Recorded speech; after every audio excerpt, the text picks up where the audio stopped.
Hello बच्चों, क्या हाल चाल। बच्चों मैं शिवपाल स्वागत करता हूँ आपका ईवीएस क्लास 10th में। दोस्तों आज के वीडियो में मैं आपको बताने वाला हूँ क्लास 10th का आपका जो मैथ का दूसरा चैप्टर है बहुपद, उसके बारे में दोस्तों आज हम बात करेंगे।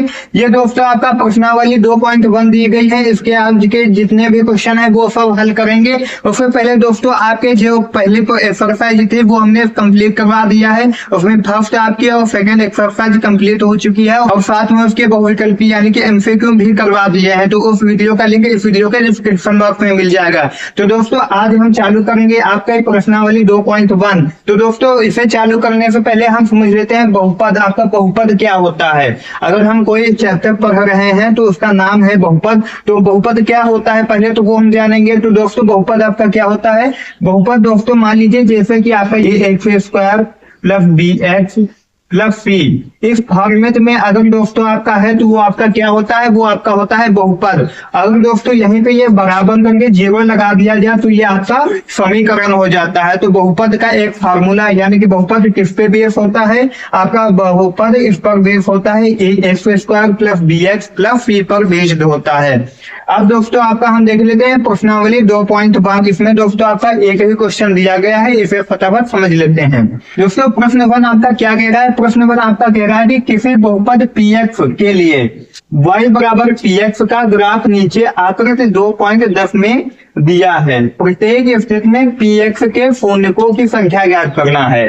तो दोस्तों इसमें आपके ये आकृति दी गई है, इसमें हमें पूर्णांकों की संख्या ज्ञात करना है। तो पूर्णांकों की संख्या कैसे ज्ञात करेंगे।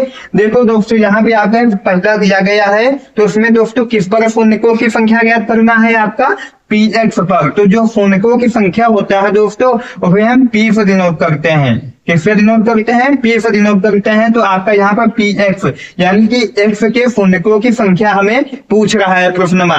तो दोस्तों इसमें हमें क्या करना है, ये आपकी जो x वाली लकीर गई है इसमें आपको कटान बिंदु देखना है। ये दोस्तों आपकी जो लकीर गई है ये एक्स अक्ष को कितनी बार प्रतिच्छेद कर रहा है ये हमें इसमें देखकर लिखना होता है। इसको ही दोस्तों सिंपली हम क्या कहते हैं, पूर्णांकों की संख्या कहते हैं। तो दोस्तों जैसे कि दूसरे में आपका दिया गया है एक्स अक्ष वाली लकीर को कितनी बार प्रतिच्छेद कर रहा, ये देखो दोस्तों एक बार प्रतिच्छेद कर रहा है। तो वही दोस्तों केवल एक्स अक्ष के लिए पूछा है तो हम एक्स अक्ष के लिए निकालेंगे। अरे देखो दोस्तों एक्स अक्ष पर कितनी बार प्रतिच्छेद कर रहा है, एक बार भी प्रतिच्छेद नहीं कर रहा है।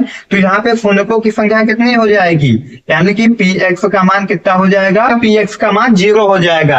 अब दोस्तों आपका सेकंड दिया गया है, इसमें x अक्ष वाला क्योंकि x ही पूछा है तो x अक्ष पर कितनी बार प्रतिच्छेद कर रहा है। तो दोस्तों x अक्ष को यहाँ पे केवल एक बार प्रतिच्छेद कर रहा है। तो यहाँ पे x का मान कितना हो जाएगा, यानी कि आपका px बराबर 1 हो जाएगा। उसके बाद दोस्तों आपका तीसरा नंबर देख लेते हैं। तीसरा नंबर आपका दोस्तों एक्स अक्ष पर कितनी बार प्रतिच्छेद कर रहा है।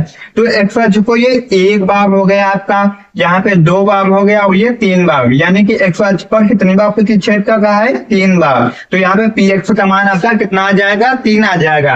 अब दोस्तों यहाँ पे आपका चौथा नंबर देखेंगे तो चौथा नंबर दोस्तों आपका यहाँ पे एक्स अक्ष को कितनी बार प्रतिच्छेद कर रहा है, 2 बार कर रहा है। एक ये आपका है और एक ये है। तो यहाँ पे px का मान कितना आ जाएगा, px का मान आपका 2 आ जाएगा। उसके बाद दोस्तों आपका पांचवा नंबर में दोस्तों x वाली लकीर को कितनी बार प्रतिच्छेद कर रहा है। तो यहाँ पे हम गिनेंगे, आपका यहाँ पे 1 है, यहाँ पे 2 है और यहाँ पे आपका 3 है और यहाँ पे 4 है। तो यहाँ पे x का मान कितना हो जाएगा, तो यहाँ पे आपका px का मान हो जाएगा 4। उसके बाद दोस्तों आपका छठा नंबर देख लेते हैं। छठा नंबर दोस्तों यहाँ पे देखो ये 1 बार प्रतिच्छेद कर रहा है और यहाँ पे आपका 1 ही माना जाएगा क्योंकि वो प्रतिच्छेद नहीं किया है, वो छू कर निकला है ना। तो यहाँ पे आपका 1 माना जाएगा। तो यहाँ पर आपका 1, यहाँ पे 2 और यहाँ पर भी आपका 1 ही माना जाएगा, यानी कि आपका 3 हो जाएंगे। तो यहाँ पे px के मानों की संख्या कितनी हो जाएगी, आपकी यहाँ पे 3 हो जाएगी। तो दोस्तों ये बड़ा ही सिंपल था 2.1 प्रश्नावली। इसे आप स्क्रीनशॉट करना चाहते हैं तो स्क्रीनशॉट कर लीजिएगा। अगर आपको कुछ भी डाउट रहेगा तो कमेंट कर दीजिएगा। अब दोस्तों हम आपकी अगली एक्सरसाइज बताएंगे। उससे पहले अगर ये वीडियो पसंद आया हो तो वीडियो को लाइक कर देना और चैनल को सब्सक्राइब कर देना अगर पहली बार आए हो। हमारे चैनल पर बेहतर से बेहतर तैयारी करवाई जाती है, हिंदी इंग्लिश मैथ सभी की तैयारी करवाई जा रही है। आप प्लेलिस्ट चेक कर लेना। आप स्क्रीनशॉट करना चाहते हैं तो कर लीजिएगा।